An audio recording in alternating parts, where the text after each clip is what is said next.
All right, everybody. So here we are to talk about DNA groups at Renaissance Church. Thanks, everybody, for gathering around the table to have this conversation. I think it's going to be a lot of fun to hear from you and to share with our community what DNA groups are all about and what it's like to be in one. So for everybody watching, why don't you all help us out by just sharing your name, when you got to Renaissance Church, and how long or how many seasons of DNA group you've been involved in. You want to kick us off, Cynthia? Yeah, sure. I'm Cynthia. I've been at Renaissance almost 3 years now, I think. And within that time, my husband, daughter, and I have been probably in 4 seasons of DNA group.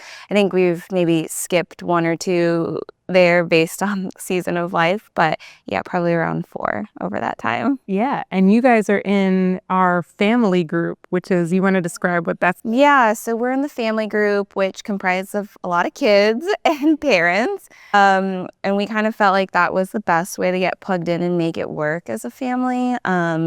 Just as far as like childcare goes and being able to get to DNA group together, feeling really blessed amongst the parents that we were able to have some childcare during our DNA group. So that helps us kind of focus for that 1 hour as parents during that time. As the kids do their thing. Yes, and the kids do their thing. Yes, I could imagine. For that 1 hour, we don't pay attention. We don't pay attention. Right? I love that. It's not our problem for that 1 hour. Yeah. I love that. Yeah. Great. Freddie? I'm Freddie, and I've been at Renaissance for 7 years now. So I joined Renaissance thanks to my wife, then girlfriend. So she brought me into the fold in 2018, and then I became a member in 2020, and that was when the DNA first begun in 2020. So I joined the online version of the DNA. Back then was all online. So it was me and a few other guys in that first group. And then the second year, I joined a different men's group, again, online. And then the third year was when I logged in with the married couples group. That was after I got married too. So I got married in 2021. So then we had the married couples group in 2022. So that was when I got to meet other married couples that I'm still very connected to. Ryan over here is one of them, and his wife, and we got other members in our group that I still stay in touch with, and we still see each other and still do things outside of DNA constantly. And we still have a group chat that we still talk, and it's been, like 4 years now? So yeah, it's been great. That's great. Yeah. As Freddie said, I'm Ryan, and I joined right during the beginning of COVID. So we joined just coming to the services online, and then joined a DNA group, a men's group, just kind of over Zoom, and then joined the couples group, and it was just a great experience. Like, I hadn't actually gotten that close before in my time in New York, and so this was really a chance to kind of, I guess, grow some roots and feel like I'm actually part of the church. I love that. Yeah. My name is Noah. I've been coming to Renaissance for about 2 years now. It took me about a year to join the DNA groups. And it's funny because as soon as I got to Renaissance, it was after the deadline to sign for the groups. So the whole time I started, I was just hearing about the DNA groups until I was able to join one of them. And I did the co-ed for about 2 seasons now. And I think it was one of the best things I've did, because ultimately it helped me build connections that I wouldn't have otherwise have made. I used to run out of here as soon as the service was done. Started going to the fellowship hall, but then also grab a tea and then run out of here too. So with the DNA groups, I was able to form more meaningful connections. So that has definitely helped me too. And also I'm new to church. This is also the first church that I've ever gone to. So I always felt kind of out of place in church until I joined Renaissance and ultimately worked my way up to the DNA groups. And it has definitely helped me feel more comfortable in my walk with God. Love that. Hi, everybody. I'm Karita. I started going to Renaissance last fall and immediately was looking for a way to connect with 3 services and so many people at the church, I found it kind of daunting. But I saw the intentionality of the DNA groups. I first started in a foundations group. We had a wonderful table of people. It was about 7 or 8 of us, and we've really all connected over the gospel and learning more about it. In that time, we just really were like, we didn't want to stop what we were doing. And so we decided to morph that into a DNA group. And then we had other people join us. And so we had a co-ed group, was our first group. And that was my first DNA group. We still chat every day to this point. And so it was such a beautiful experience, right? And a way to just connect with people here at Renaissance, which is my new church home. And I joined earlier this year. Yes, I love that. And I'm Jessica, and I was in DNA groups when we first launched them during the pandemic in 2020. I was in an online women's group that met at 7 a.m. And I'm team mornings because my evenings tend to be pretty crazy. I know a lot of people are like, what? Are you crazy? But I love that time in the morning of being together and looking at scripture and praying together. So I now lead some different courses, growth groups here, but I have a very soft spot in my heart for the DNA groups and the bonds with the people, the women that I forged. So I'm so glad that you all are here and can share about your experiences. We're going to get into what's been great about your groups, maybe even what's been a little hard or what was daunting. I know that we spend a lot of time at Renaissance talking about these groups, right? In the spring, in the fall, we have 2 seasons of DNA groups. They meet for about 8 or 9 weeks. This coming fall, they're going to meet for 9 weeks. And we're always talking about it and talking about like, sign up, because we do know it's a large church and it's impossible for everybody to know everybody here at Renaissance, but that's never been the goal. The goal is for everybody to know somebody. And DNA groups, we feel like, are like the best way to help people be known because they're smaller groups and whatever. So, Noah, you talked about coming to Renaissance, it being your first church experience, really. And everybody's talking about these groups, and you had missed the deadline that first time around. But when open season rolled back around and it was time to register, what pushed you to actually take that step to register for a group? Well, after getting to know some people, I've heard about the friendships that were built in DNA groups. Hearing about people going to weddings, people traveling together, people knowing each other for years. Yeah. And like I said, because I missed the deadline, I kept hearing about those stories for such a long time. Had that FOMO. I was just excited to start. And ironically, once that they started a week before, I almost dropped out because I was going through something around that time. And I just felt like it wasn't the best timing for me. And I almost like felt like I would have brought down the group. And, you know, I think ultimately God put me in that group for a reason, because without me knowing, that group was some almost like the answer to some of the prayers that I had. Wow. And while I was in some conversations talking to some people, it was almost as if God was talking through people and delivering a message. Wow. And in the beginning, they didn't know what I was going through. And it took a while. It took a couple of weeks for me to open up.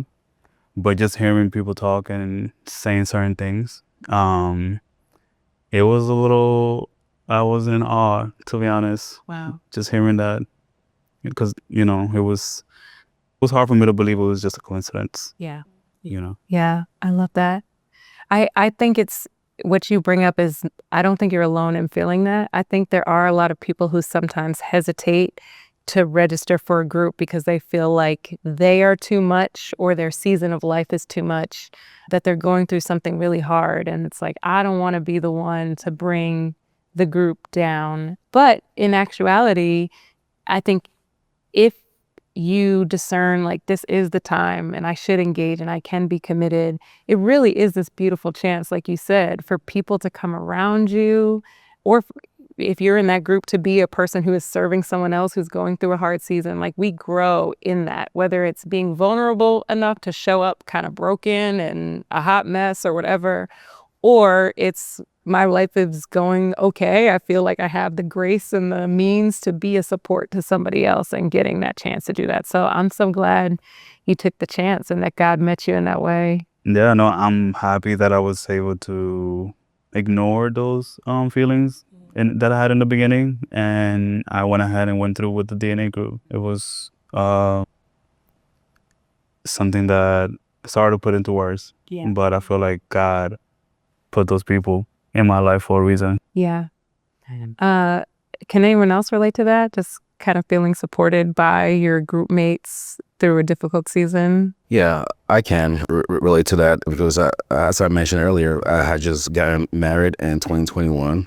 So I was looking to find like people in the same stage of life as me, to learn from other people who have been there, who have been in that stage longer too, to get an idea of how their experiences are, which is another reason why my wife and I joined the couples DNA, to be able to meet similar people who are also married. Everyone was in a different stage. Some had kids, others didn't have kids. Later on, another couple had a baby. So it was like a very long span of period.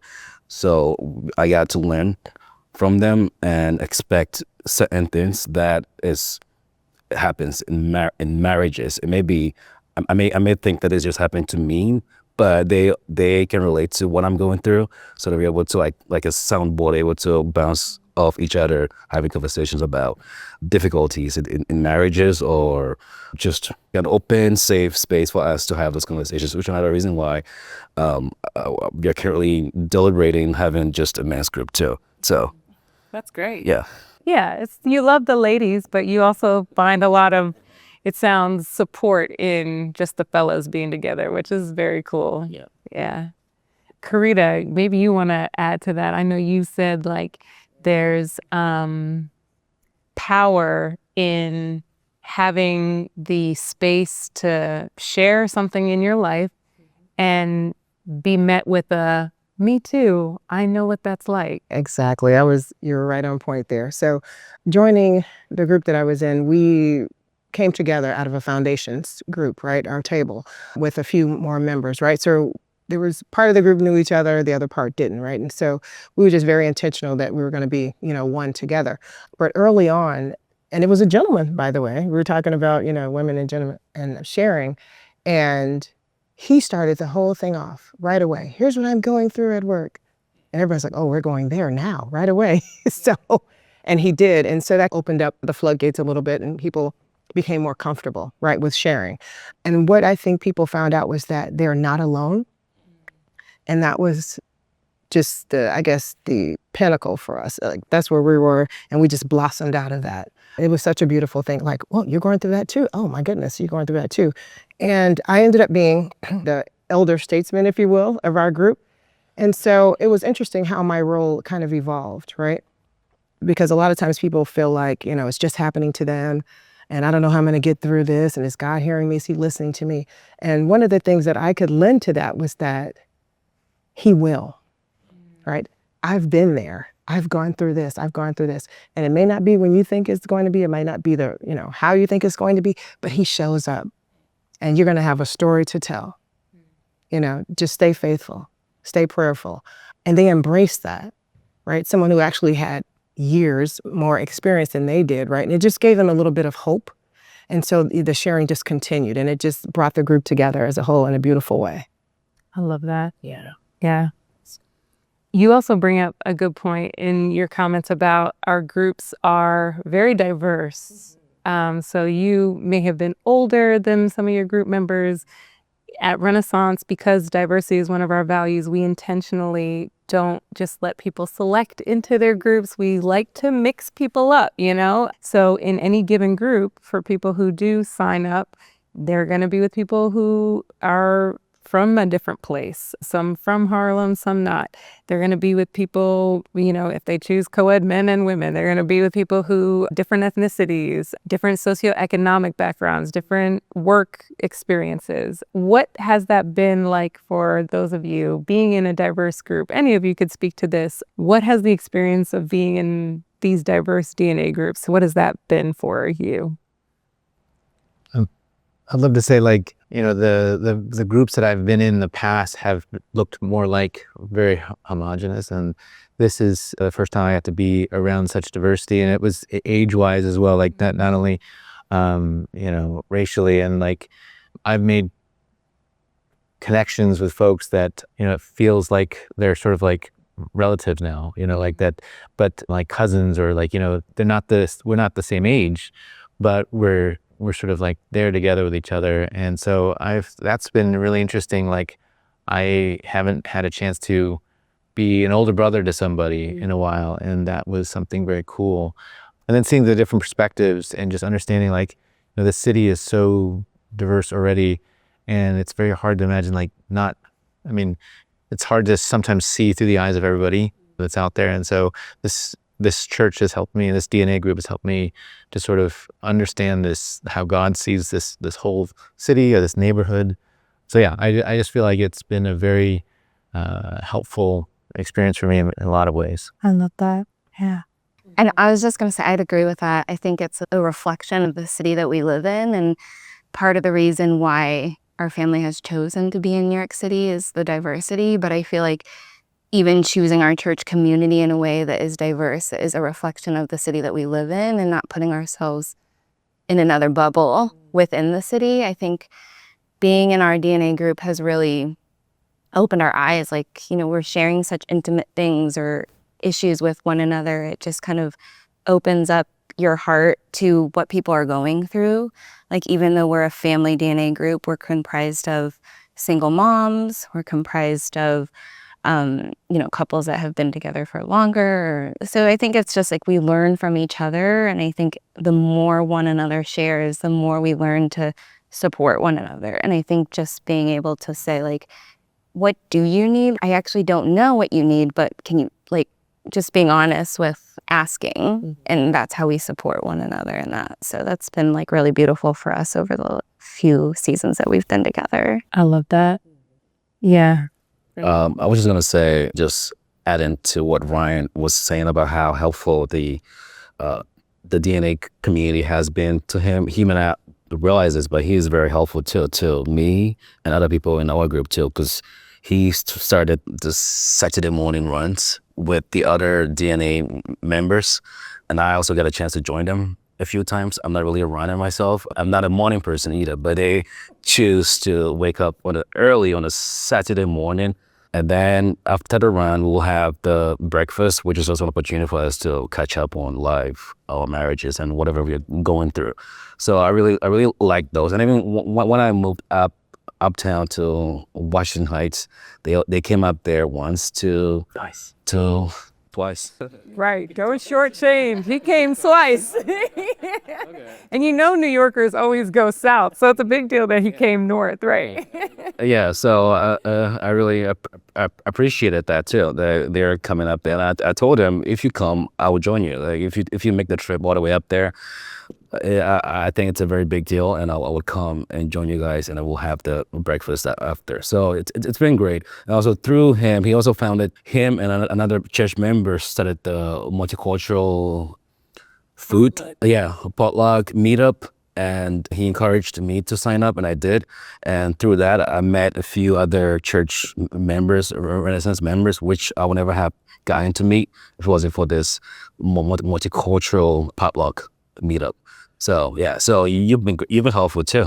Yeah. I love that. I think that's a shared experience when you say that, like, maybe some people don't realize is you get introduced to the people in your DNA group, but likely the people in your group have connections within the church. So then they introduce you to the people that they know. So even though you're joining this one group for 9 weeks, it really does kind of open up when you're in the fellowship hall or at service. Oh, have you met this person? Or I know this one. And, so it's a way to really be known even beyond the group, right? You really start to feel even more connected when you're actually doing stuff outside of the group time, the weekly meeting. Noah, what did that look like in your group? Like, what kinds of things would you guys do outside of just the formal meeting times? We did a couple of things. Off the top of my head, I would say we went to dinner a lot. We went to an arcade. Okay. We went to the park as well, brunch after church as well. But I will say that going to dinner was one of the pivotal moments in our groups. It was a less formal setting, if it makes sense. And we were able to get to know each other a lot better. Yeah. It was less pressure, more personable.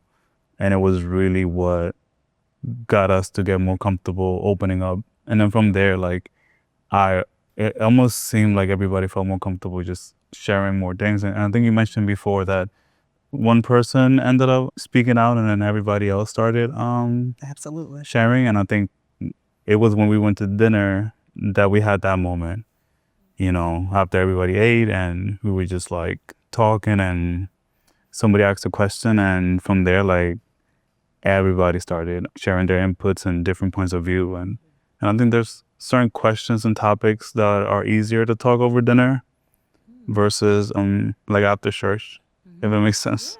So I think it allowed us to build stronger connections after that. Yeah. So that was really helpful. Yeah. Also, the arcade also was really fun. Yeah. Introducing You know, a little yeah, when competition people get gets competitive, everybody. it's a whole different side. Gets everybody going. Yeah. Anybody else have an experience, something you guys did as a group that helped you all feel connected?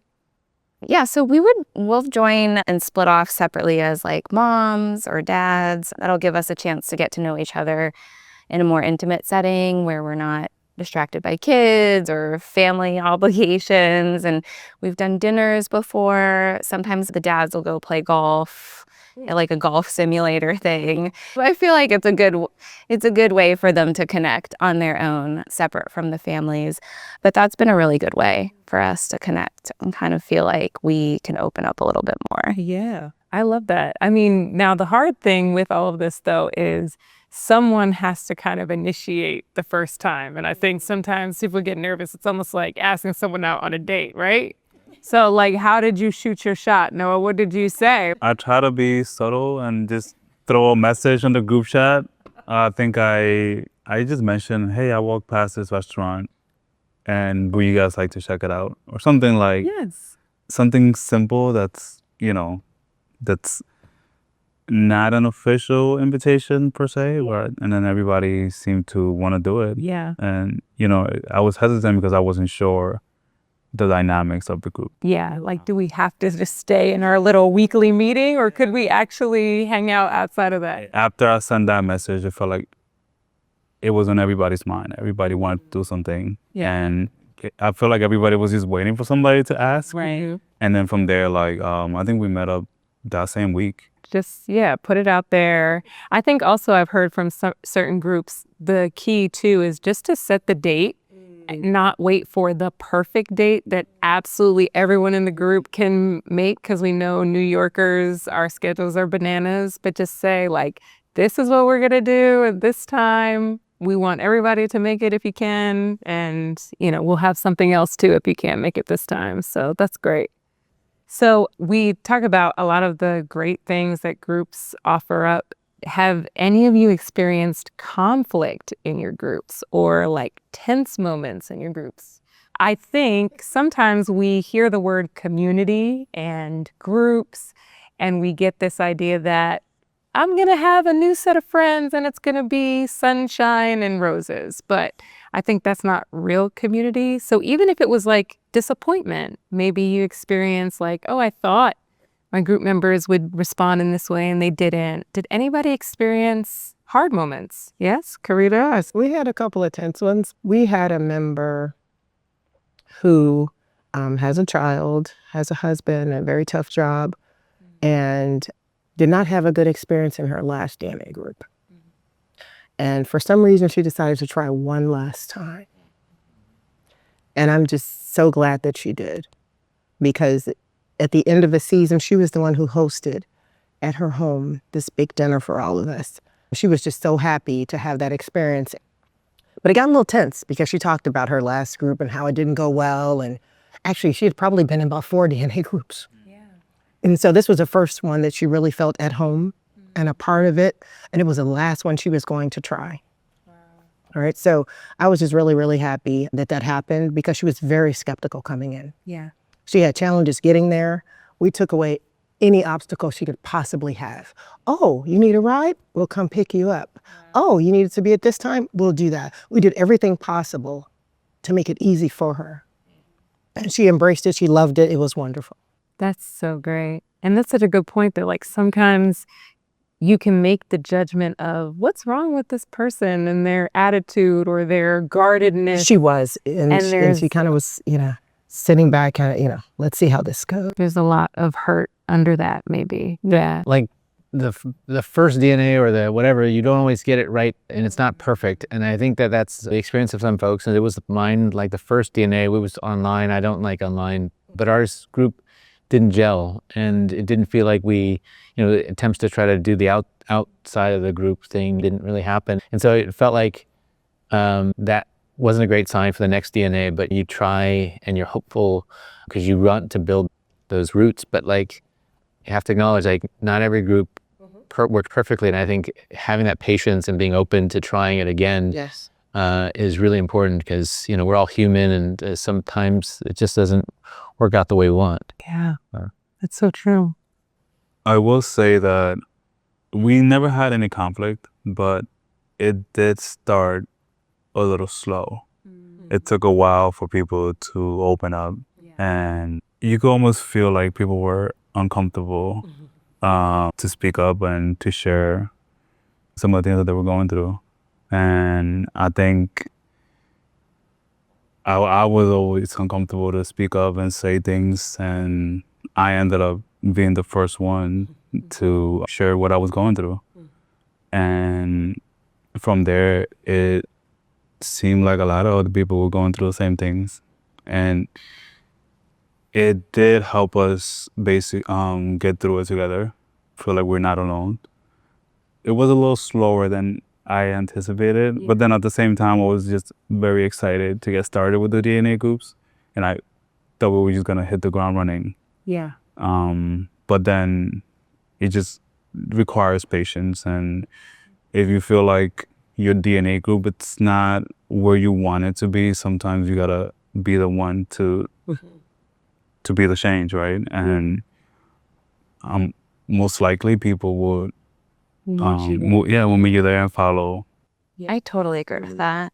Yeah, I feel like my experience with that is sometimes we come into the DNA group expecting to plug in, and it's like going to be a really dynamic, exciting experience, but forgetting that we're a piece of that, or forgetting that like we get what we put in. And so I felt like for our experience, we had a couple that like from the start was like, we'll host, we'll lead, and just like we're so gracious with their time and their space and their family.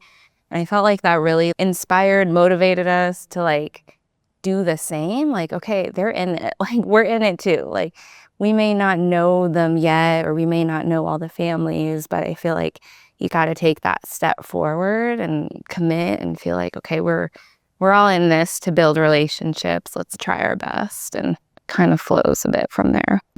Yeah, I can definitely relate to what Cynthia just said about going to this new group of people that you never met before. That was my experience with the current DNA that I'm part of. I met her for the first time that first night. Even though I've been in Renaissance for 4 years, by then I didn't know them. I've never seen them before. Right. Who are these people? So usually when I'm going to those kind of environments, I have my guard up. But there was something that happened that first night that really put me at ease. I brought my guard down, which is that we had a member who had a severe back pain, and the hosts were very accommodating to him. They even gave him a specific chair that he could sit in that will make him comfortable. They also offered techniques and tools that will make him feel comfortable, and also even prayed over him. Yeah. So like the way I saw everything went was like, what is the point of me keeping my guard up? Like, everyone here is like very much here for each other. We're here to support each other, lift each other up. So that first night really put me at ease. So I became really comfortable sharing with them from that early on. You put me at ease too. Just I think I'm guarded because you don't know what everybody's gonna. You think they're all judging you, or you're not sure how deep they want to go. Like they might just be here for the surface level, and so it's like. But I saw Freddie would be just sharing and just like kind of, right from the go, and so I felt like this is a good sign. And so, but yeah, I still felt like you're slow and trying to like measure how much you can share at first. Yeah, it seems like I'm hearing you guys say you kind of have to be comfortable with the discomfort in the beginning and normalize that. It can get to that dynamic stage, but it might take a little bit of time, a slow build. Yeah. Yeah. Our mission at Renaissance is to connect people to Jesus and to each other. What do you feel like being in a DNA group has taught you about Jesus, or how it has shaped your relationship with Jesus? Coming into this group, I found a purpose. Sometimes you don't know what God is calling you to do, but sometimes you just have to listen, have faith, and just go. And that's what I did. And I found my purpose with this, from our foundations group to our DNA group. We needed one another. They needed someone more senior that they could kind of lean on, reach out to afterwards, with questions and look for hope in certain situations. And I became that person for that group. And so I never expected that. And so that definitely put me in a wonderful place, a new place with God, with a new purpose. Sometimes you feel like you have this, here's my purpose. He wants me to do this, right? Here's my call, here's my gifting. But in this, I found something new, right? There's always something new. You don't know when your purpose is going to change, and he's going to want you to move. You just have to go. And so I'm so glad that I did, because he showed up and showed out. And so just grateful for it. That's amazing. For me, it's really given a community of believers. I think that's what we were really looking for, not just for myself and my husband, but for my daughter as well. I think Renaissance is kind of a bit of a post-pandemic restart for us as far as church goes. Like, she was so young during the pandemic. We tried to do the virtual church thing. Virtual church with like a 1-2-year-old isn't really effective. And at that age, they don't really want to go and like leave you as well. So Renaissance was such a blessing. And then the DNA group was really able to give us a community of believers, which is really what we were looking for.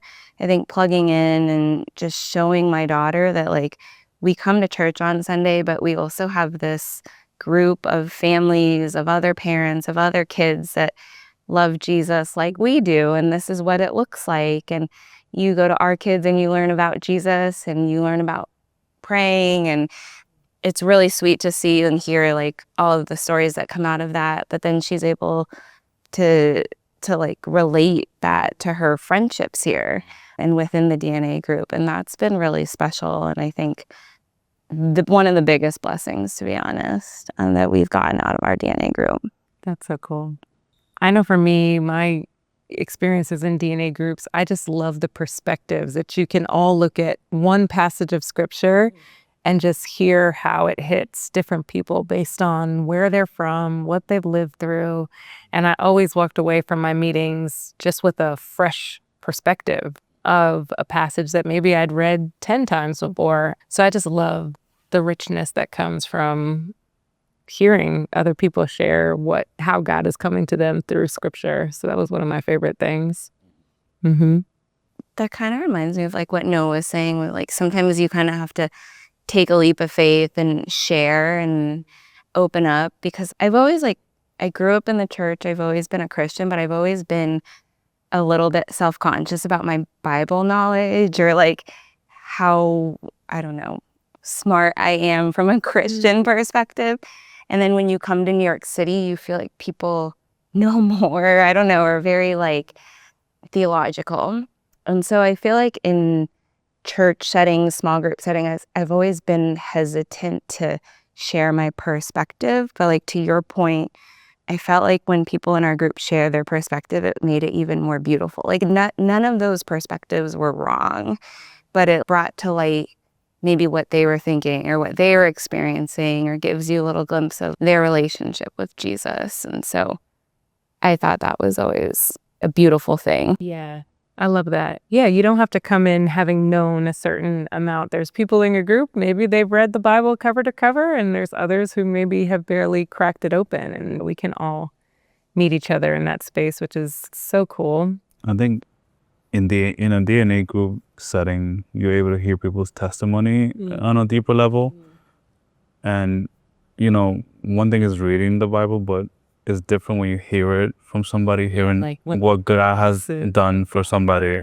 Manifested in a person's life. Yeah. That's different. And it's very impactful when people share like some of their testimonies and what God has done for them. And it's an amazing feeling just to hear it. I still remember stories of members sharing and just getting goosebumps. I will also say, like, talking about perspective, getting advice from members, from Christian friends, it was very important for me. And I think I was able to just gain a different perspective and some of the things that I was going through just by hearing an advice that I wouldn't have otherwise heard if I wasn't in a DNA group. Yeah. So that was important as well. Yeah. Like advice based on scripture or what God says, as opposed to what the latest TikTok star has to say. Heard you. That's good. Yeah. It's great. I think also just praying with folks and being prayed over and having that support, I think it encourages you to want to build on your relationship. You see the examples of people's lives. I feel like that's something like just knowing that there are people praying for you and want the best for you. And like, I feel like that's helped push me to grow my relationship with God. And so, yeah, I think just, it's not just me and my wife trying to figure this out. It's like we have folks that are really we're all walking this together and trying to get to a better place in our relationship with God. So that's been helpful. Yeah, we give people a prayer request template at the beginning where people can put in the prayer requests each week. And that's one of my favorite things, because at the end of 8 or 9 weeks, when you look back at that and you begin to see prayers that you all prayed answered, babies that have been born based on the prayers, like relationships that have been healed or bodies that have been healed or jobs that have been, gotten. It's amazing. It's so powerful. Yeah. So I am curious, if you were talking to somebody who's on the fence thinking, should I join a group? Should I sign up? I don't know. Inevitably, every season, we have a ton of new people who've never been in a group before. So for all those folks who are new and considering it, what would you say to them? What would your advice be? To just do it. Just do it. Just do it. Yeah, just do it. I think we mentioned that from the outside, it may seem like it's harder to make connections, especially Renaissance being such a big church. And I think DNA groups is the perfect way to meet new people, and not just that, also make organic connections with people. And it also gives you a framework to like work your way up to like get to know somebody. Since you're meeting somebody on a weekly basis, it's almost like you don't have to rush like a whole conversation in one day, Yeah. You're able to build that connection more organic over time. That's cool. That's true. Yeah. I mean, I don't think church, at some point, it was like an hour on Sunday for me, and that's not really what church is meant to be. It's meant to be a community of believers that you have, and like, if somebody knows you and you can talk to them, like that's how you can grow, I think, beyond just hearing a sermon. So I feel like I think the goal is to try to engage and try to do more and see what God can do, because the folks that I've been surrounded by, they've been all a blessing, but it took just taking that step to try. But yeah. Yeah. Yeah. Just try. Yeah, I would say definitely go for it. Sometimes I think about like, what if I didn't make that effort to sign up for the first DNA group? I think you always think about the very like strong or special people in your life, the meaningful relationships, and you're like, oh, what would I do without them? That's how I feel about my DNA group. Like, that's how I feel about the people in our group like, oh, if I didn't make that step. So you never know. You never know the people that you can meet and the relationships that you can build. Yeah, I love that. Well, this has been a great conversation. I'm really grateful to all of you for sharing. And I'm looking forward to this fall and that God would meet all of you in your groups in really special ways. Thanks. Thank you.